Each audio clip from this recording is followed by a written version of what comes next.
Zoom? I hear you. Something.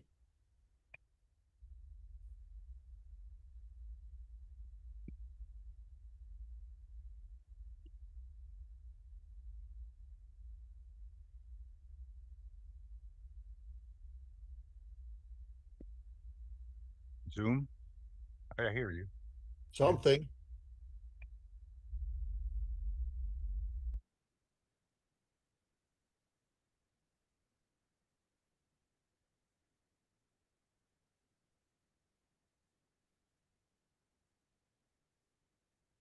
Sure. Hi, everybody. My name's Alex. Hopefully, people can hear me. I was invited to show some of my stuff regarding the TRS-80 Model 1. I know this is a Coco channel, but the host, Mark, was still pretty interested that I show, just some things about the TRS-80 Model 1. A little bit of background about me. I basically got into computers as a teenager. And as I'm sure a lot of people got my first TRS-80 Model 1 sometime, I think 15 or 16 years old. And I really liked it. I really got into it and I upgraded the computer and, I got the 4K level 1 initially and then upgraded to 16K level 2. And then I added an expansion interface and then more memory and floppy drives and all that. And I was fortunate in some ways because I like to write programs and games, and there was a company called Load Magazine located in Santa Barbara, which was where I used to live.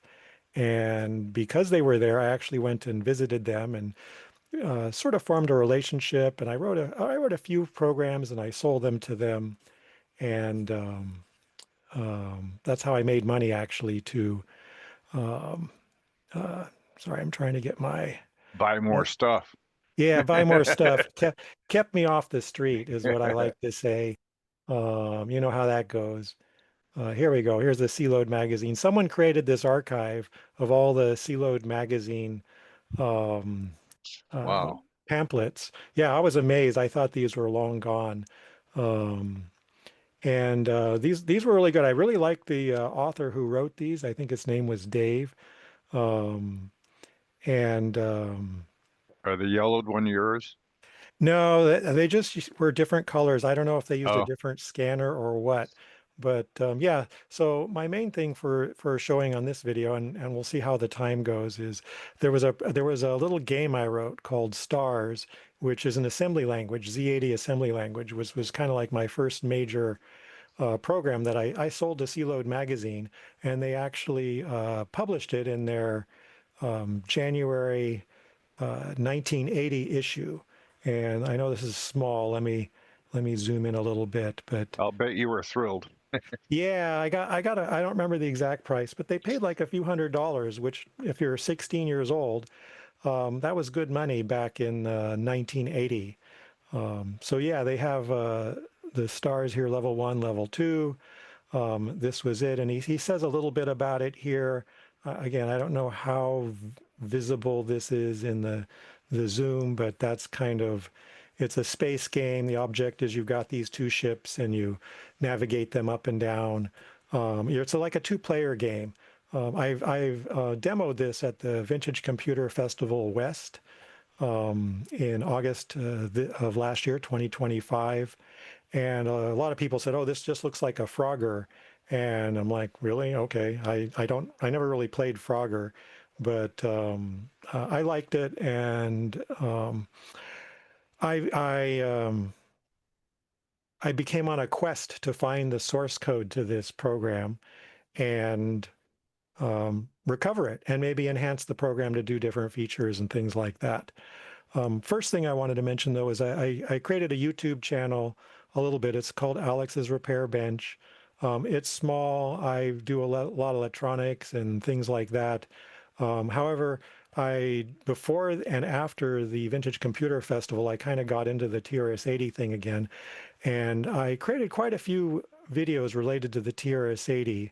So if we go and look at that, just look at the playlist here, you can see all the different types of videos I made.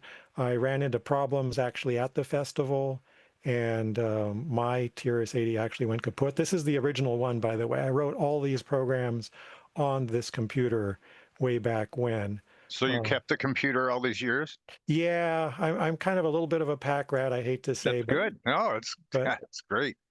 yeah, it's kind of like this is the one that I wrote it on way Yeah. back, when I So lived in. a lot of Coco guys have to wind up, they get rid of their stuff, and then when they get back into it, they're like, "Anybody got anything for sale?" You know?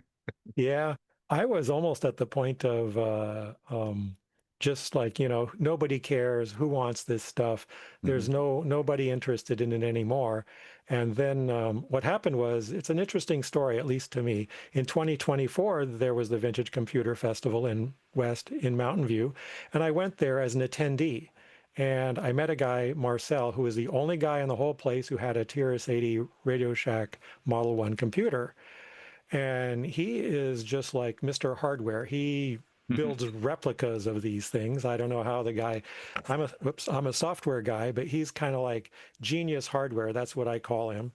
And I left and I didn't think about it. And then I thought a few days later, it's like, I wish I could contact the guy because he had a demo software program running on the thing that was just very, very basic. And it's like, I wrote all this software. It'd be kind of fun to exhibit it someplace. So I got a hold of him, and he was more than willing to share his table the next year. And then so 2025, I asked him, and he said, sure, yeah. He gave me a little space on the table, and I have a little video.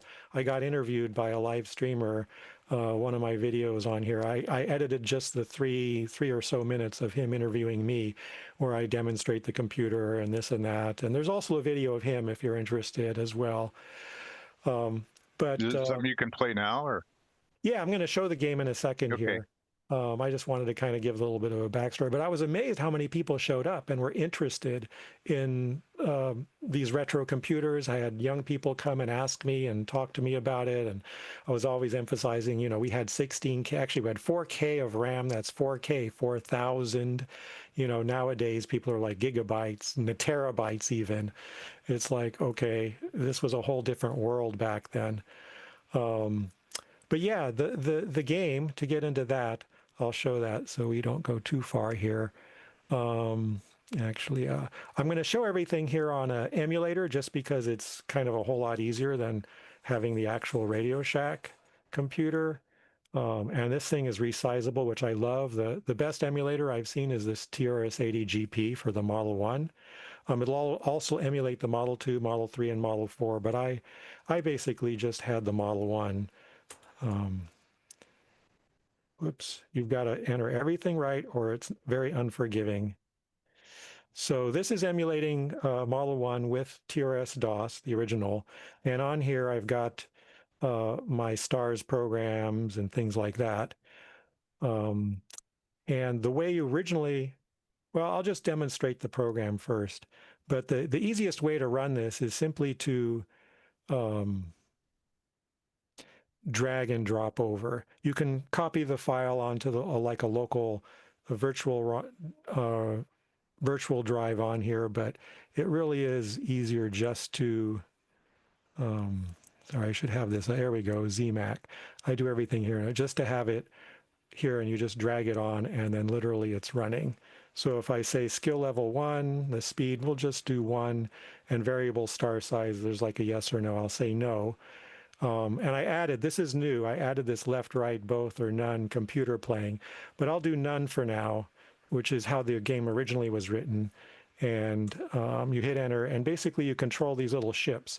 And if you hit one of these stars, it bounces your ship back to the bottom.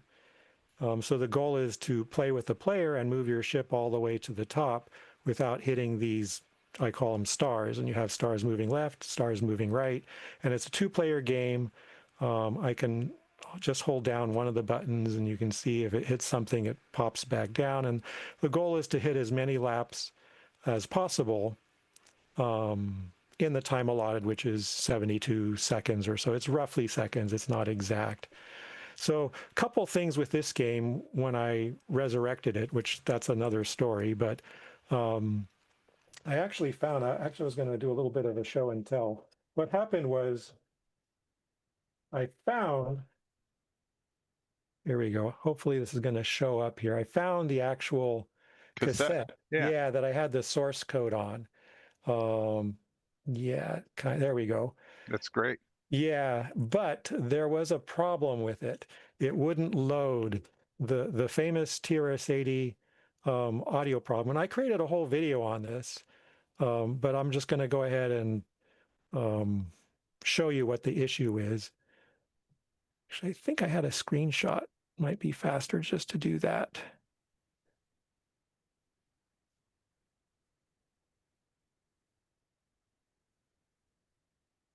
Were you able to recover? Yeah, yeah, it was sorry for a little confusion here. I had the this is my first live stream, by the way, everybody. You're doing well. I'm doing well. Okay, great. I'm not a shy person particularly, but it is, when the microphone gets in front of you, it's always an interesting experience. Just be yourself. That's all we do. Thank you. Yeah. So Audacity, let's see if it remembered where the recent file was. Little story for you, Alex. Here we go. When we started doing Coco Talk and then the Coco Nation, a lot of us had not met in real life, and so one of the guys from Canada said he was kind of concerned because he wasn't sure that people would be like that in normal life, compared to being anonymous on the internet. And I said, no, I don't think that's the case. I think what you see is what you get. And it was. I mean, we're the same whether we're sitting here talking or whether we've met in person. Yeah. Ron Delbo, he's from Arizona. I'm from Oregon. I've met him in person probably 6 times now. Yeah. 5. Oh, wow. Yeah. Yeah. Once a year in Chicago. Yeah. But oh, nice.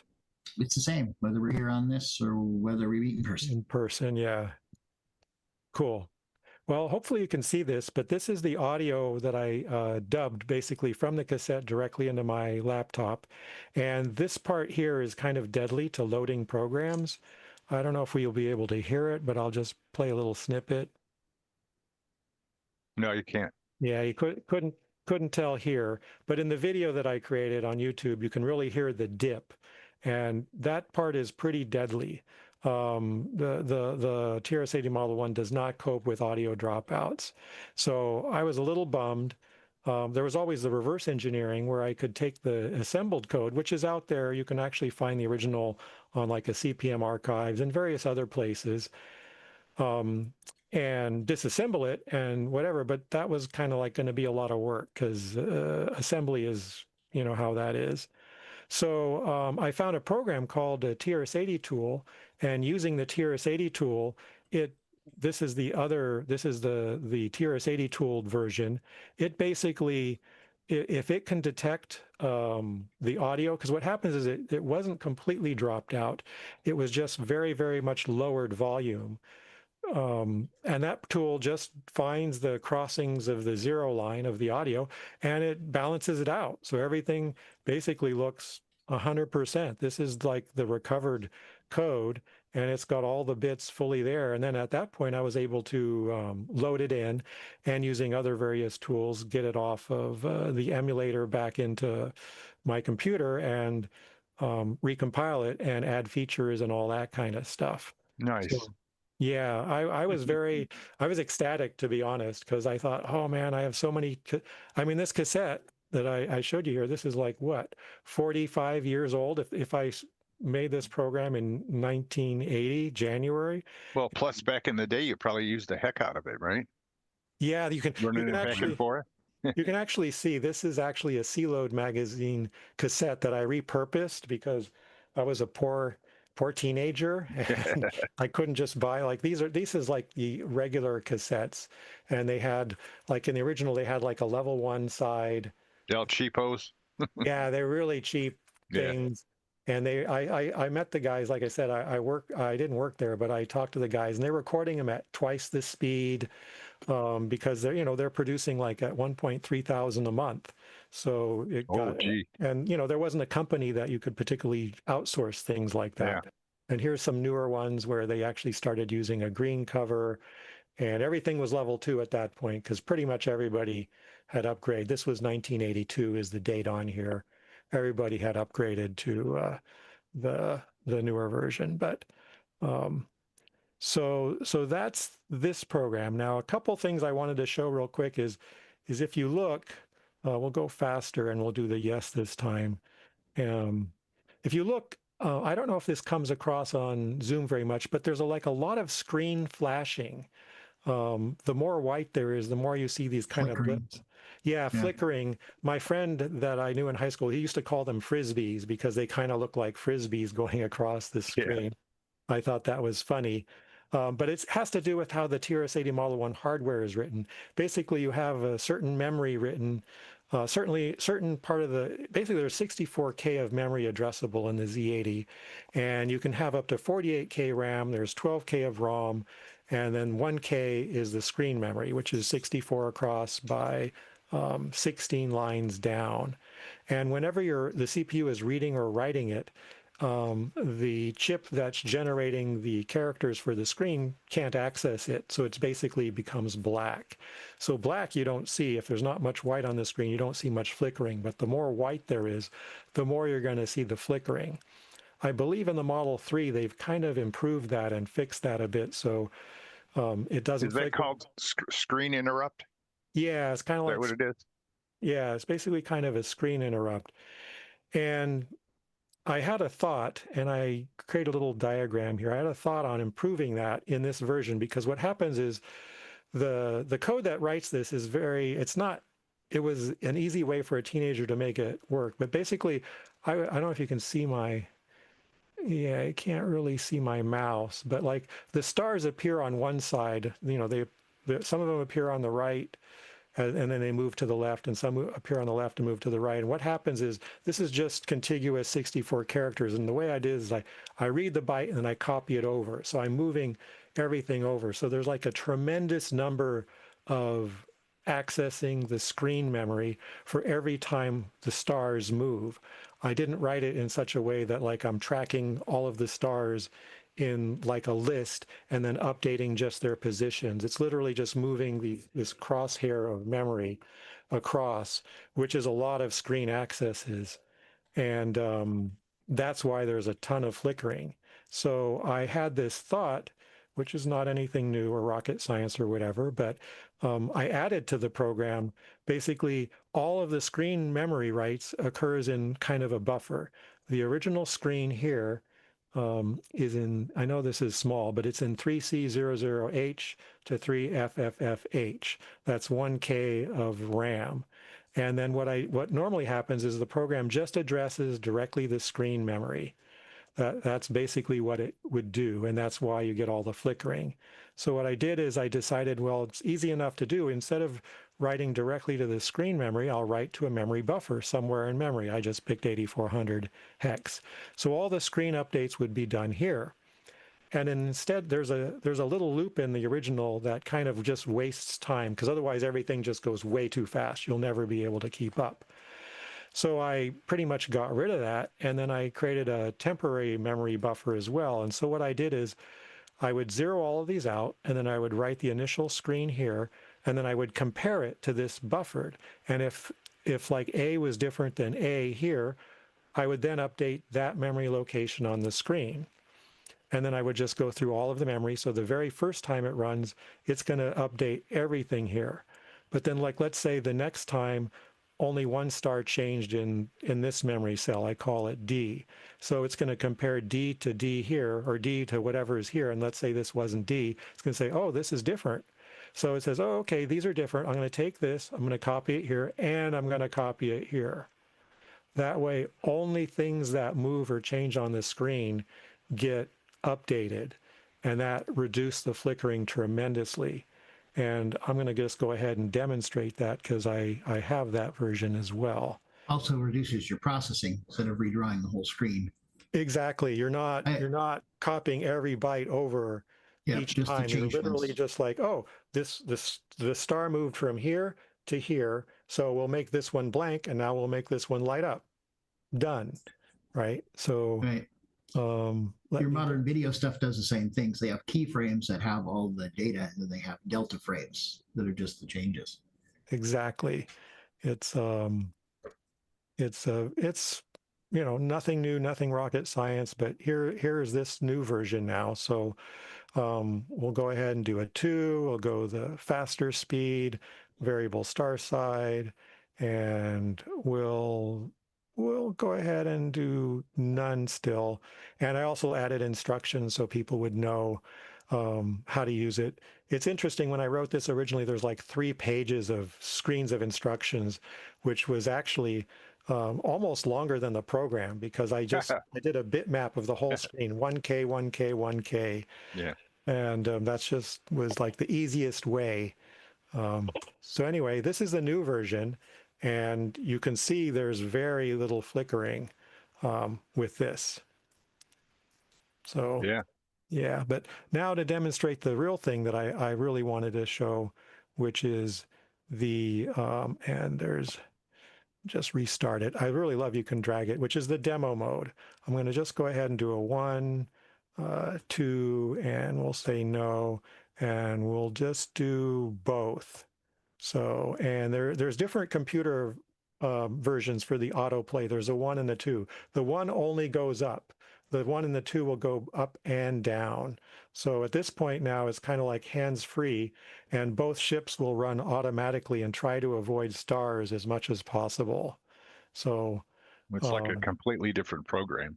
yeah, I got a real kick out of this, because I was kind of like, yeah, it's, you really have to use your fingers and be really good and this and that, and it's not foolproof.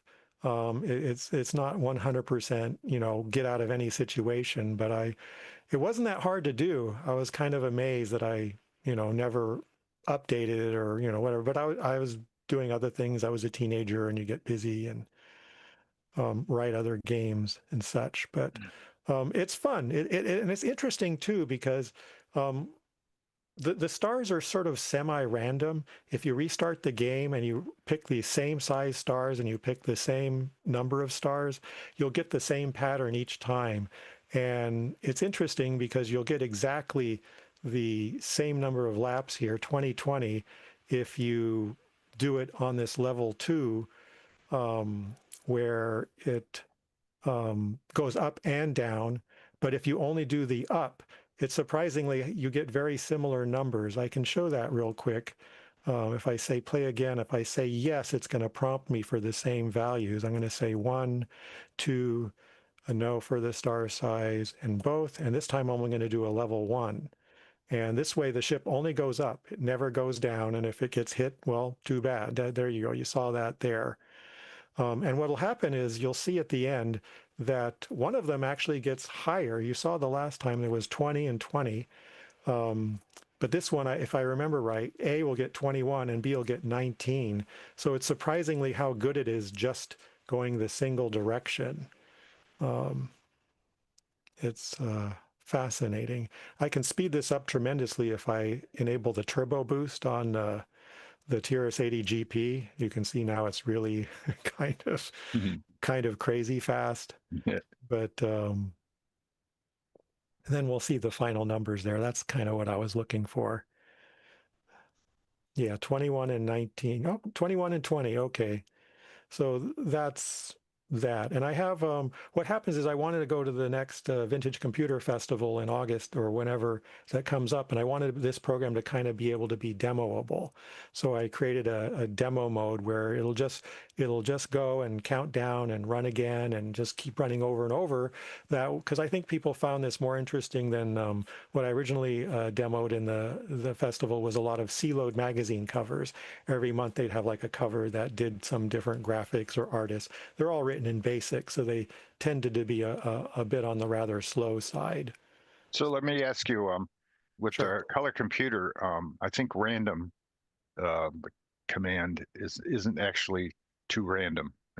Evidently, it repeats itself somehow, and you have to actually do a little bit more to make it more random. Did you have to do that too, or? Well, I took a very easy way out. What I did was I basically started reading the ROM from address 0 And then based on some kind of an algorithm, which I don't remember, I didn't look at that in the source code. Like if certain bits are set and I want, you know, a certain number of stars, then I'll create a star. And as you run it, like if I repeat this game over and over and over, it's not the same set per run. But if you start it from scratch, it's going to be the same sort of stars. So it's reading the ROM, and then I guess when it gets to the end of the ROM, it cycles over again. But I can show you kind of like the worst case scenario here. We can say level 3, the fastest speed, variable star size, yes. And we'll just do demo mode and 2, and then hit enter. And this is kind of like the very difficult method to get any sort of laps. I think the computer at its best gets like, I think 8 laps or something like that, because it's a very populated screen. I did add this shield thing as well, but I didn't get a chance to add it for the computer, where basically you have the ability to have a shield so that if a star were to run into you, it becomes invisible. Like there, I'm holding it down on this left, but you have a very limited time. So, but because it uses so much power, is the theory, it doesn't let you move at the same time. Otherwise, you could sort of just blast through the stars. So, but that's for human players. So in theory, if you're really, really, really good, you could probably beat the computer using the shield because it doesn't. But I don't think that's very likely because it just detects the stars so much faster than at least my reflexes do. But Alex. Yeah. Yeah, it appears you have some fans in the color computer community. 8-Bits in the Basement, who lives in France, has checked out your channel, and he was impressed with some of your assembly language, I guess, tutorials you gave. Oh, thank you. And I have a question from Brian Weisler, who's a great cocoa collector from Iowa. He said, do you know who Robert Kilgus is? Do I know who Robert Kilness is? Kilgus. He did a lot of games for the Model 1 and I guess the Model 3 before he moved over to the color computer. Doesn't ring a bell, but again, it was many years ago. Right. Let's see. Brian says he did the first 4 games for the Coco for the Radio Shack Model 1. Sorry, for the Radio Shack. I have Robert Model 1 programming. What games does he have? I don't remember offhand. If Brian, if you're still watching, kick the name of the games out for the Model 1. Do you know that Coco came out at 4K, just like the Model 1 did. Yeah. I mentioned I'm a little bit of a keep everything guy. I have a briefcase that I found in my storage place. And since you're mentioning these games, if it's for the Model 1, I did buy almost all of the Radio Shack games that they sold, and I found these little pamphlets on all the different software available. So here we've got the Blackjack, and of course it's microscopic type in there, but I have Blackjack, I have the Quick Watson one, Backgammon, and did he do like wildcatting or something, or was it a cartridge? I don't remember who did wildcatting. Yeah, it's the other thing I'm going to mention, getting past stars here. Just going to go ahead and restart that.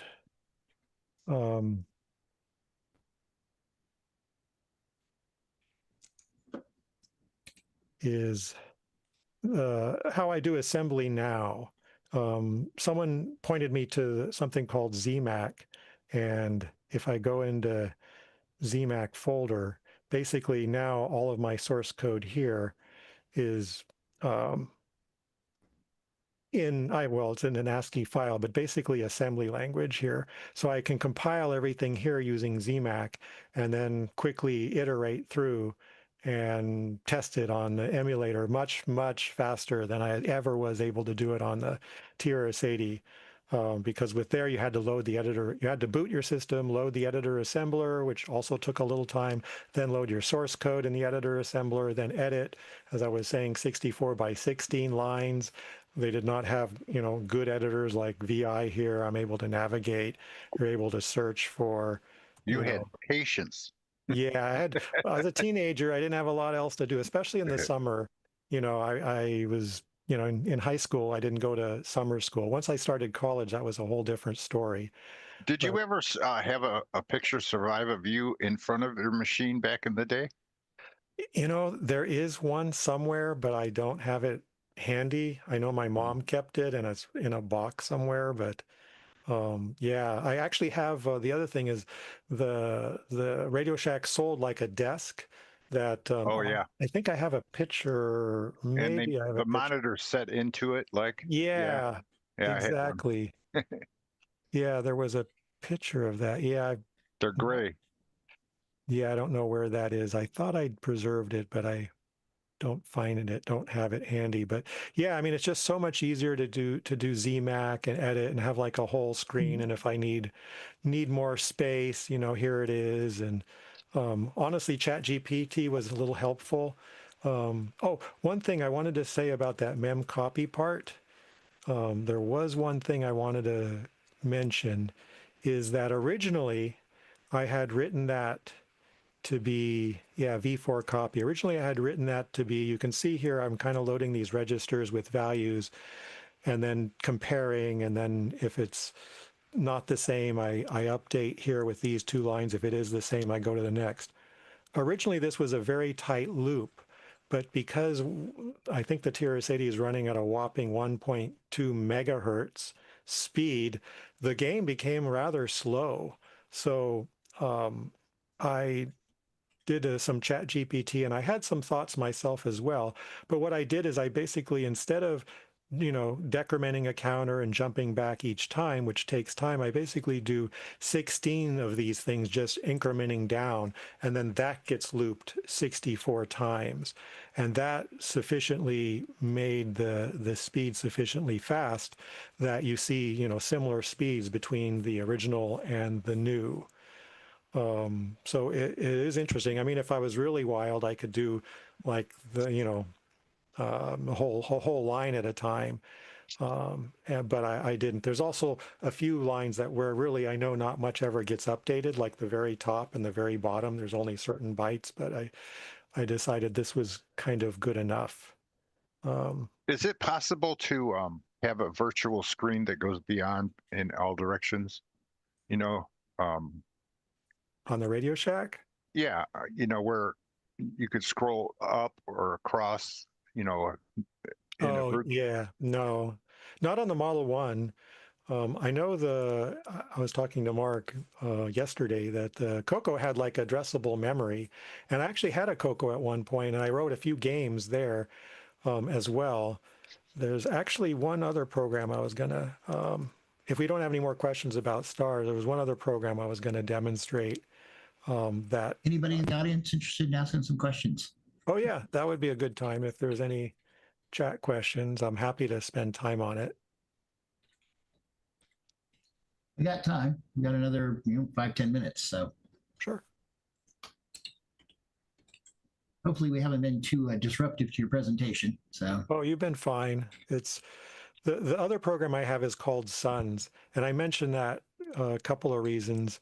One is it's CLoad published this as well, and if we go to the CLoad part here, that was over here, I believe. Yeah, here we go. He actually calls me out here. I mean, he doesn't say my name, but he basically says, Yahoo Suns, a local programmer, asked me for an idea for a program about a year ago.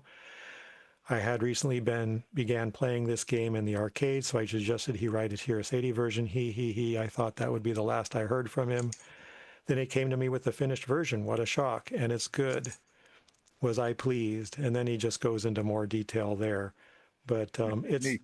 yeah, it was fun. It was, I'm going to skip the instructions, but basically we'll just pick like two and speed 0, because basically it's not that complicated, but it basically have these little suns that bounce up and down. And the idea is that you open these paths and then you get a count of a sun, but you have to time it right? Because they're all going at the same time, and you can only hold down one at a time. So you can see if I hold the key down, and I don't know if you can hear the sound or not. It did have sound. And then if you're really, really good, you can actually fire a missile. Like if I go here, I can hit space and it fires a missile Oh and yeah. destroys that sun. And that all happens in the background. So I don't have to, Well, you thought out of the box on this one, didn't you? I what? You thought out of the box when you made this. Well, he described this It's program. much different. Yeah, it's very different than the other one. He described it, and I'm gonna pause it here. And I thought, okay, because I was looking for games. I was actually good at programming, but not very good at having original Game ideas logic. back then. Yeah.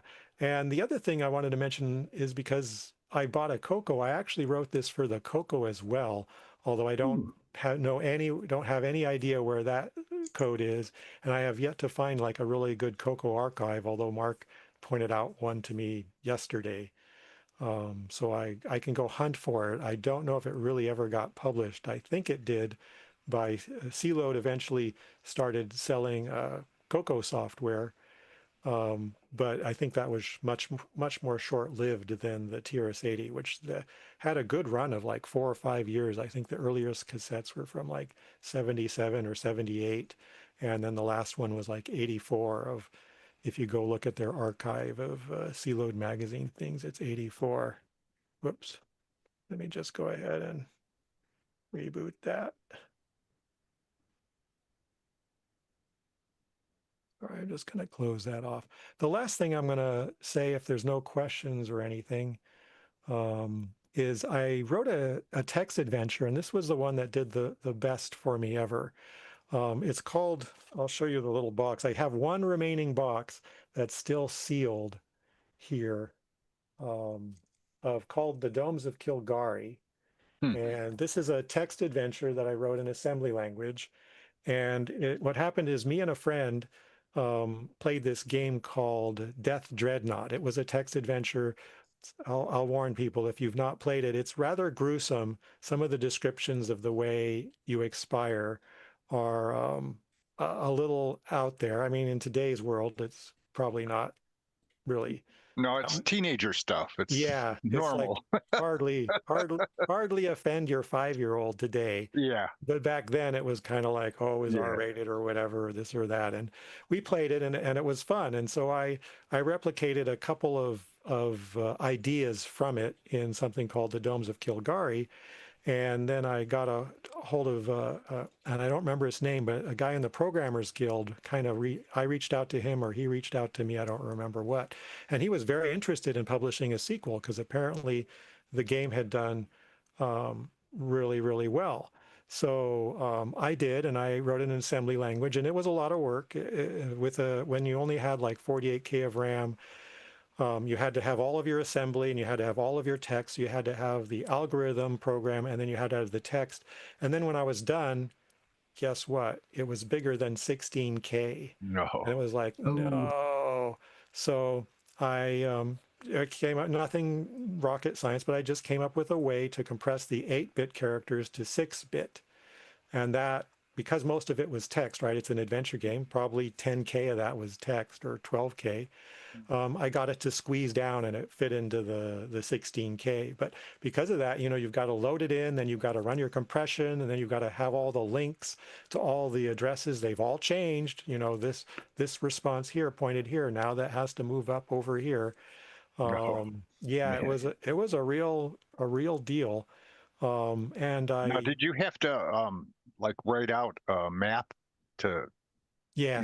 keep track of everything? Yeah, I had like a scribbly map. I haven't found my original, No. but That was the next question. yeah.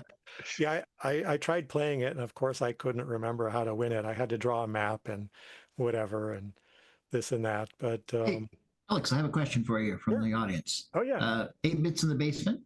said, did you start programming in BASIC and quickly move to assembler, or did you go straight to assembler? No, yeah, I started with basic, of course, level one, and then level two. And then I just felt very hampered by the Mhm. speeds, particularly for graphics, because I wanted something faster. And we had a little TRS-80 group actually in Santa Barbara back in the day. And I met a guy there, probably 10, 15 years older than me. And he was already into assembly language. And so I would Enter. call him, and he basically walked me through how to write a little assembly routine.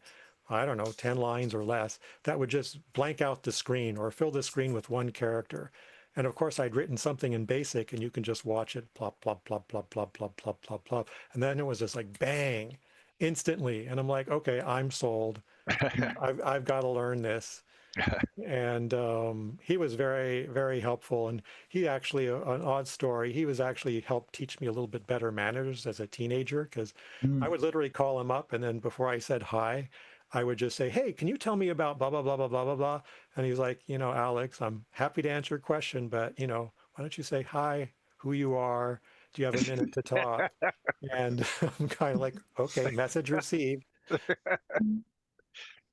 I was That's just so funny. excited into the whole, you know, he was like a source of information. And it was like, okay. So anyway, we got along fine and shared information, and he was helpful. And so this game did pretty well. I got I remember two commission checks. One was like 800 and something, and another was $500 and something.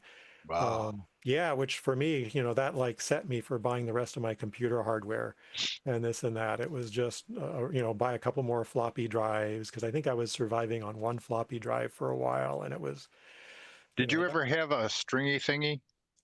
I never had a stringy thingy, but I did upgrade to the double density, which Oh. I thought was fantastic because, same drives, same everything. I just got a lot more space on the floppies. Hmm. So I eventually wrote a sequel because I thought, oh, this did well. I'll write another one, something called The Missing People. And here I'm on this ad that I published in C-Load magazine. I remember I paid I don't know, $50 or $100 for the ad space. Unfortunately, it didn't do anything. I think I sold one copy. Ooh. Yeah, it was a little painful and a little disappointed. And I tried to advertise my version, the people one here, for $15. I thought maybe that's cheaper. But it didn't really sell well, and the Programmers Guild just kind of didn't go anywhere with that. Or at least I never got a commission check, so I don't know if they just sold a handful of copies or whatever. But I ended up publishing it again, and I think in one of my videos, in one of my videos on YouTube, I talked about how I recovered it, how I builded it, and one of the guys, I know we're kind of out of time here. One of the guys who I met at the Vintage Computer Festival, really nice guy.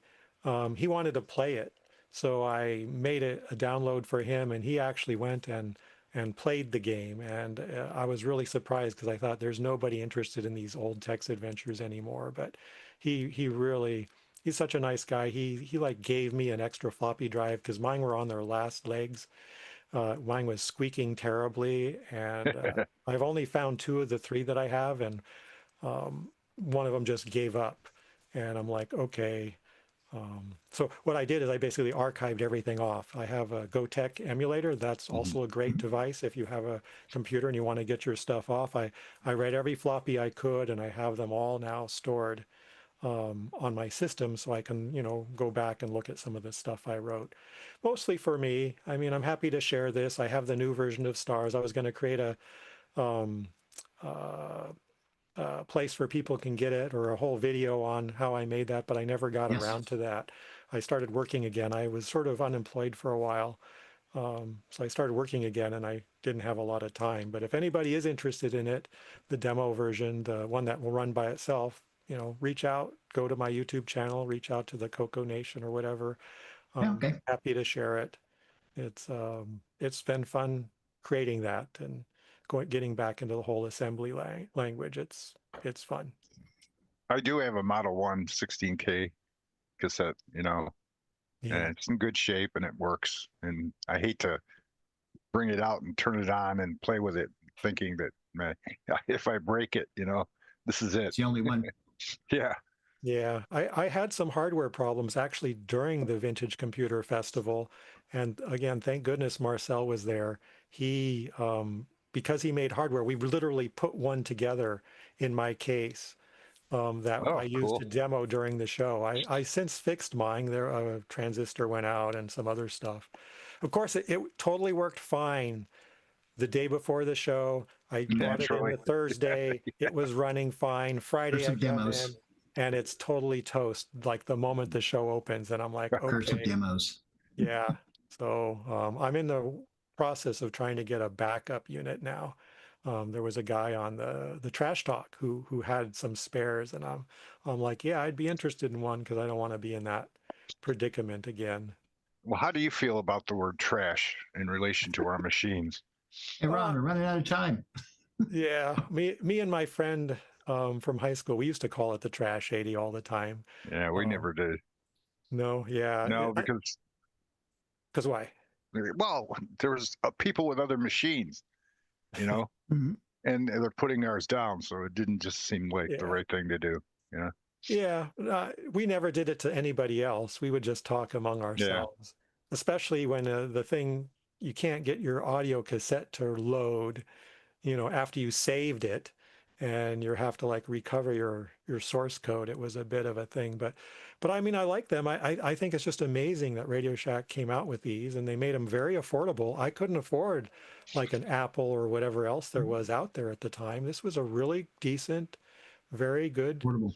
computer at the time. I mean, it just really got it into the household thing. And so many people I've connected with have all said the same thing. They started their career on the Radio Shack computer. So, Okay, well, we're running out of time. We have another presentation coming up. So, thank you alrighty. for thank you for coming on, Alex, and Yeah, glad to know more about the Model One. It was great.